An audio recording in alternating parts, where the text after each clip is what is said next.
Hey, I'm Bill from WTB Woodworking. Let's take a look and see what we have in my shop. Our shop's unique because we are one of the few shops in the area that can take a log from, log form all the way through the drying process, and then even from there flattening and turning it completely into a project without having to outsource any part of it. So we have an iDry vacuum kiln here, an iDry standard, so we can dry lumber up to 12'6" long.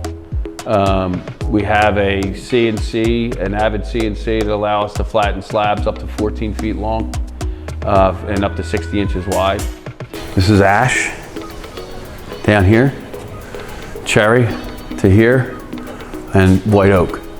So we have the ability to work with large pieces of lumber where a lot of places don't have that ability. I like the guy that, has been woodworking for years and understands what he's looking for, right? They come in, they see the grain, they can see the value in that grain and what they're looking for and see how it's gonna play right into their project.